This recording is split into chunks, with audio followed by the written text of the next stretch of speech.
मी मिनल. आपण नव्याने सुरू केलेल्या first cry parenting by Minal या यूट्यूब चॅनेलवर तुमच्या सर्वांचं खूप खूप खूप स्वागत आहे.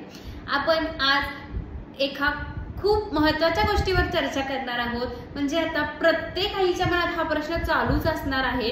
गेले काही दिवस आई या गोष्टीवर विचार करत असणार आहे की उन्हाळ्यात बाळाची काळजी कशी घ्यावी, आणि याच गोष्टीवर आपण आज बोलणार आहोत. आपण हा व्हिडिओ सुरू करण्याआधी तुम्ही जर माझ्या चॅनेलला लाईक, शेअर आणि सबस्क्राईब केला नसेल तर नक्कीच लाईक, शेअर आणि सबस्क्राईब करायला विसरू नका. आपण वेळ न घालवता आपण आजच्या आज व्हिडिओला सुरुवात करूया. उन्हाळ्यात बाळाची काळजी कशी घ्यावी आणि का घ्यावी. आपल्याला उन्हाळ्याचा त्रास होतो, नक्कीच होत असणार आहे. सर्वांना उन्हाळ्याचा त्रास होत असणार आहे. तर उन्हाळा खूप वाढत आहे, त्यामुळे उन्हाळ्याचा त्रास आपल्या घरी आजी, आजोबा, आई वडिलांपासून आपल्यापर्यंत सर्वांनाच उन्हाळ्याचा त्रास होतो. मग आपल्या बाळाला उन्हाळ्याचा त्रास होत नसेल का? नक्कीच होत असेल. मग आपण उन्हाळ्यात बाळाची काळजी काय घ्यावी आणि कशी घ्यावी. पहिली महत्वाची गोष्ट, बाळाला छान गरम पाण्याने आंघोळ घालून, छान उबदार कपडे घालून, बाळाला गुंडाळून, टोपी बिपी घालून बाळाला झोपवणे, म्हणजे बाळ छान 5-6 तास झोपेल, हे करणं टाळा. हे करणं खूप चुकीचं आहे. बाळाला गरम पाण्याने आंघोळ अजिबात घालू नका. कोमट पाण्याने बाळाला आंघोळ घाला. बाळाला आंघोळ घालायच्या आधी तुम्ही बाळाच्या पाण्यामध्ये हा कोपरा डीप करून बघा. तुमचा हा खूप सेन्सिटिव्ह असतो हा भाग. मग हा भाग पाण्यात घातल्यानंतर, डीप केल्यानंतर, इथे जर तुम्हाला पाण्याचं टेम्परेचर सूट होत असेल तर ते बाळासाठी पाणी आहे. जर इथं तुम्हाला गरम लागत असेल तर ते पाणी बाळासाठी नाही, त्याला अजून थंड करायची गरज आहे.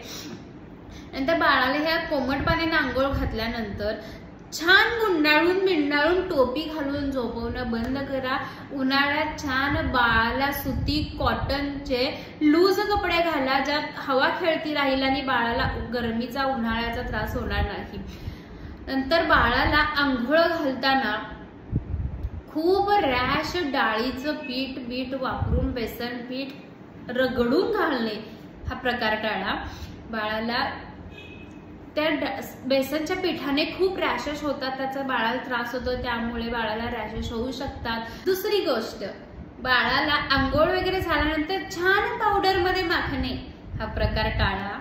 बाळाला पावडर मध्ये खूप एवढं माखला तर बाळ तुमचं जर सुदृढ असेल, गुटगुटीत असेल तर इथे सगळे बाळाला असे हातावर, पायावर, मानेवर फोल्ड्स असणार आहेत, आणि त्या फोल्ड्स मध्ये पावडर जाऊन बसतं आणि बाळाला घाम आल्यानंतर ते घाम आणि पावडर मिक्स होऊन त्याचा बाळाला त्रास होतो. हे नका करू. बाळाच्या ते पोर्स मध्ये सुद्धा जाऊन बसतं.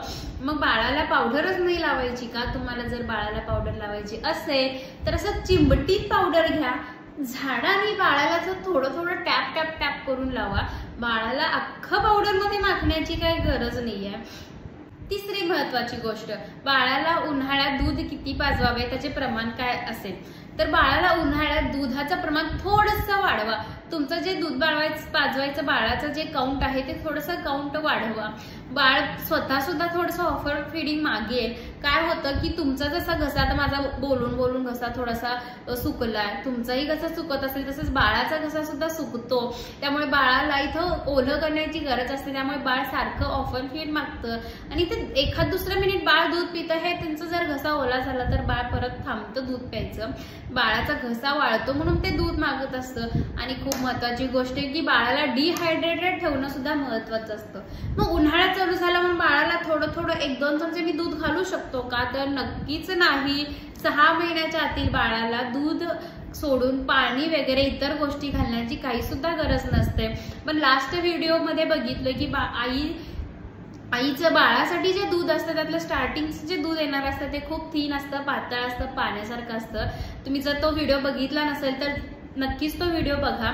बाळाचं ते आईचं जे ते पातळ दूध असतं त्याच्याने बाळाची तहान छान भागते. तुम्हाला पाणी पाजवायची काही गरज नसते. तुमचं छान आंघोळीनंतर दूध वगैरे पिल्यानंतर 5-6 तास झोपत असेल तर बाळाला तसंच झोपून न देता एकदा बाळाचं सुसू काउंट मोजा. बाळाचं सुसू काउंट जर व्यवस्थित असेल आणि बाळ तुमचं 4-5 तास झोपत असेल तर खूप नॉर्मल गोष्ट आहे, ठीक आहे, ओके.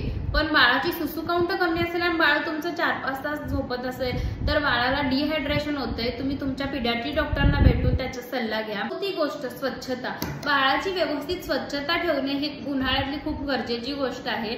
बाळाला सारखंच थंड पाण्याने कोमट पाण्याने पुसून घ्या. बाळाच्या फोल्ड्स मध्ये घाम आलेला असतो, बाळाला सारखं क्लीन करा. आणि बाळाला कोझी एन्व्हायरमेंट न देता छान, बाळाला फॅन चालतो, कूलर चालतो, एसी चालते, खिडकी दरवाजे उघडे चालतात, तुम्ही छान खिडकी दरवाजे उघडे ठेवा, लो स्पीडवर फॅन ठेवा. बाळाला 23च्या टेम्परेचरचं एसी सुद्धा चालतं, तुम्ही एसी सुद्धा चालू ठेवू शकता. त्यामुळे बाळाला थोडंसं छान फील होईल. आणि स्वच्छता बाळाची सारखं शी बाळाची स्वच्छता व्यवस्थित करा. बाळ शी केल्यानंतर त्याला ते एकदम कॉटनच्या कपड्याने वगैरे रॅशली ते स्किनला त्रास होईल असं स्वच्छ करणं टाळा. वेट वाईप्स यूज करा बाळाचं शी वगैरे स्वच्छ करण्यासाठी. त्यामुळे बाळाची स्किन ड्राय होणार नाही आणि बाळाला रॅशेस होणार नाही, बाळाला त्रास होणार नाही. दुसरी महत्वाची गोष्ट, उन्हाळ्यात बाळाला छान चपचपीत तेल लावा, सगळीकडे छान मसाज करा आणि ते तेल तसंच बॉडीवर राहू दे सकाळपर्यंत. आणि सकाळी बाळाला आंघोळ कळले असं करू नका, नक्कीच हे करणं टाळा. कारण बाळाला कोणत्याही उन्हाळ्यात rash, oil, skin care, body care तुमचे जे असतात, क्रीम, लोशन हे यूज करणं टाळा. पिडियाट्रिक डॉक्टरांना सल्ला घेऊन त्यांच्या सल्लेतून तुम्हाला काही उत्तर मिळेल की हा लोशन बाळासाठी चांगला आहे, ही क्रीम बाळासाठी चांगला आहे, तर ते तुम्ही यूज करा. तुम्ही तुमच्या मनाने कोणतंही रॅश ऑइल वगैरे यूज करू नका. आणि ते बाळाचे ऑइल रात्री मसाज करून सकाळपर्यंत नक्कीच ठेवू नका, त्याने बाळाला स्किनला त्रास होईल, रॅशेस होतील.